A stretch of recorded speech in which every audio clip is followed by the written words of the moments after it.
We're back here on the Yaffee program. This show is your vaccine from collectivism, from radical leftism. You listen to me, you listen to this show, you listen to the station, honestly, and you're inoculated. You don't catch it. And it's spreading. Unfortunately, it's spreading, as we talked about with Mom Donnie. By the way, if you missed me talking about it when Mom Donnie said that, the podcast will be up on the website, WVNN.com, or anywhere podcasts are available. Want to give you the latest, though, when it comes to Nicolas Maduro, who's in prison right now.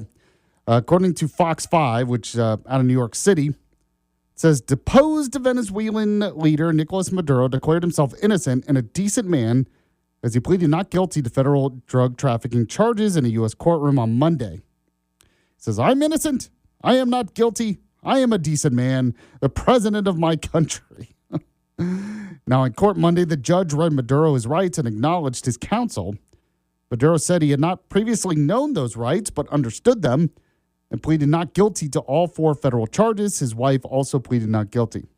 Pretty rich. Oh, I have rights? What are these rights? We don't have those things in my Venezuela.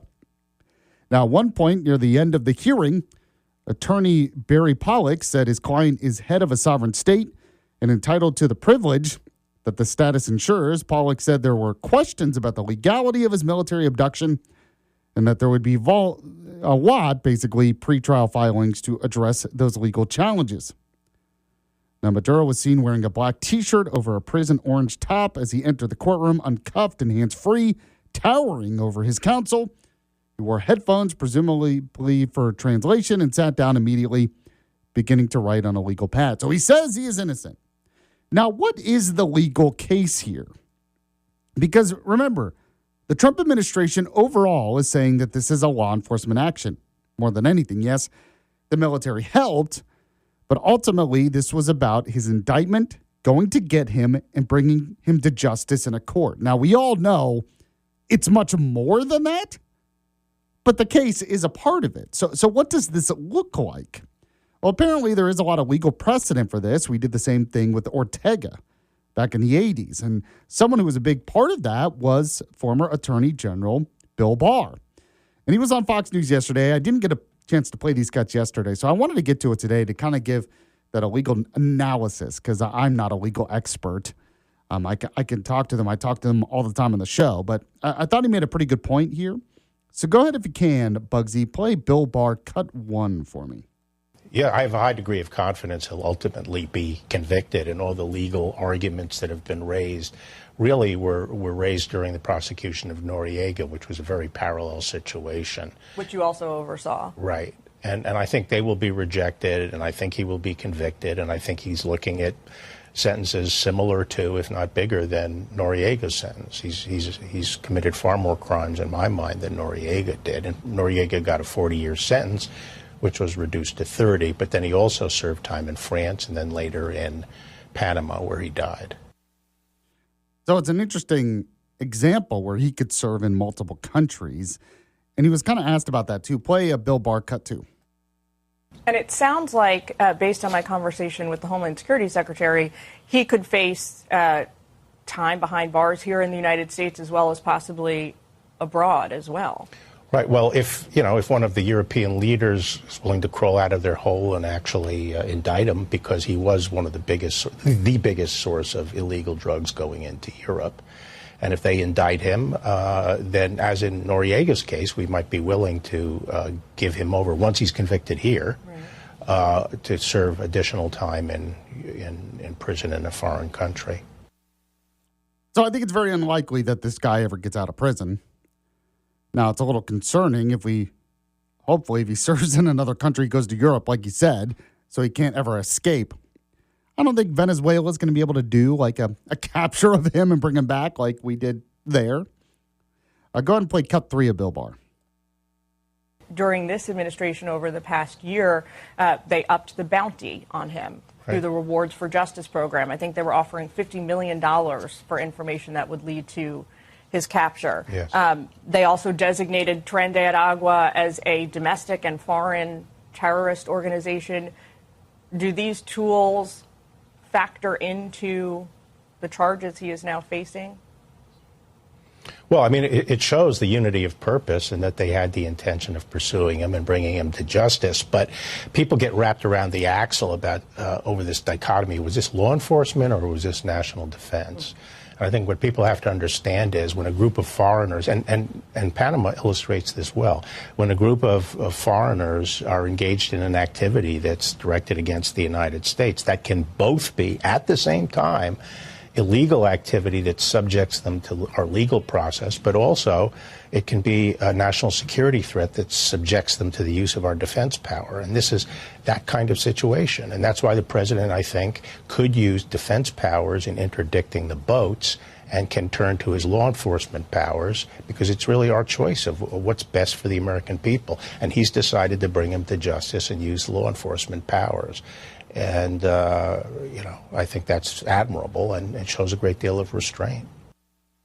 So it's a really good point because there are some really trying to separate the two. They're saying, well, this was actually an act of war, and we shouldn't be doing that, and he doesn't have congressional authority. Now, he does have the authority as commander-in-chief and under the War Powers Act and other acts. But it's also law enforcement. So he says it could be both. Now, there are some conservative scholars out there who disagree with that. There's a debate on whether this is ultimately constitutional. But it seems if we're going to go with legal precedent here, that there is some legal precedent. He was bringing up Noriega. There are other examples as well. So I think, at least in court, there's going to be a pretty good case against him. And a lot of this screaming about it being unconstitutional, most of it's just going to be screaming. I don't think much is going to come of it, and I don't think the Supreme Court is going to come in and overturn it and say it was unconstitutional. I find that very difficult to believe. So the Trump administration, they knew that. That's why they acted in this way, which is pretty smart. Now go ahead and play cut 4 of Bill Barr. Does it matter whether the United States is technically at war or not with Venezuela? The Trump administration has been saying we are at war with the drug cartels. Democrats on Capitol Hill push back and say there's no authorization for a war here. How does that? Well, I think technically he may have referred to it as war, but what he said, I think, or what the administration's position was, it was an armed conflict. And so we were using our defense powers, and I think there's no question that the United States can use its defense powers against foreign groups or entities that pose a national security threat.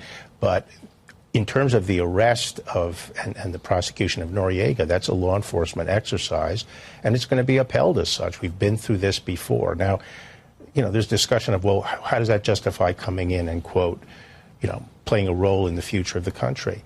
When you have a situation, as you did in Panama and here, where the de facto government, which we don't recognize, but they're the ones engaged in the criminal activity, going after them and dismantling them inherently involves regime change. And the object here is not just to get Maduro. We indicted a whole slew of his lieutenants. It's to clean that place out of this criminal organization. And so there's going to have to be follow-up action, and that's going to require the United States to play a role. See, this part I'm not so sure. I agree with what he's saying generally, but Trump is threatening follow-up action. What does that look like? It seems to me that the Trump administration has made a calculation that this new president, who was the vice president, that they might be able to deal with her, at least put pressure on her to make some changes. And the change that Trump really wants is to be able to access the oil fields and sell oil and get some of the foreign countries, our adversaries, out of there. So that could be the end goal. It doesn't seem like there's going to be a move. There have been conflicting reports. There are some reports that say the Trump administration is working behind the scenes to have some kind of transition, so maybe they could transition back to a democracy. But there are other reports saying, no, it's basically just to get Maduro. Now we have this new dictator in place, and we're able to deal with her, so to speak, and get what we want, and we're not going to force some kind of complete change to democracy. So a lot of that has to be seen. Trump, my main criticism of Trump yesterday was his mouth, that he came out and said we're going to run the country, and then they had to backtrack of that. So the military operation was a complete success. I think overall this was a good thing, but there was a lot of confusion in the communication after the fact because Trump was like, we're going to run the country. What does that mean? We still don't really know. And that's not good politically for Trump, I think. If you're going to do a big-time operation like this, you really should have the communication ready to go and explain what happens next. And it doesn't seem like Trump was ready to do that. Now go ahead and play cut 5 of Bill Barr.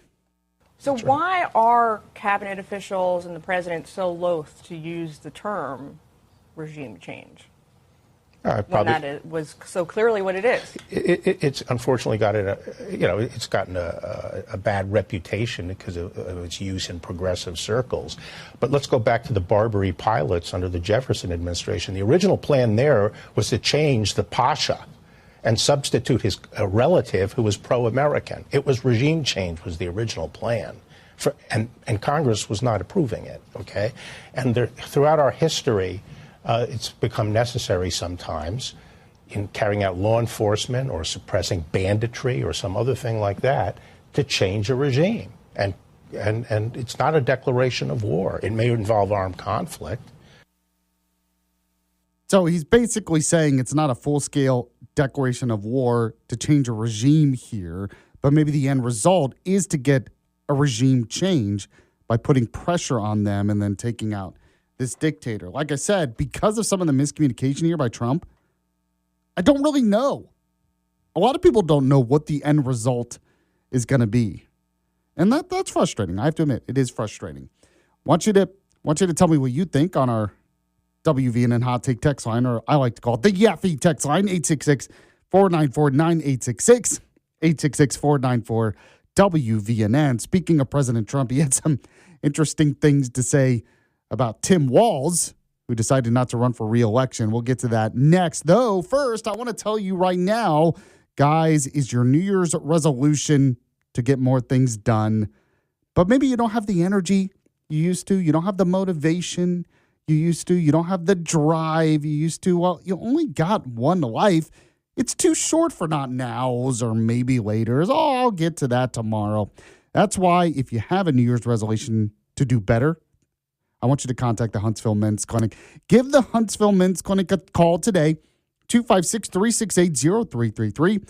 Book online in under 30 seconds at huntsvillemensclinic.com.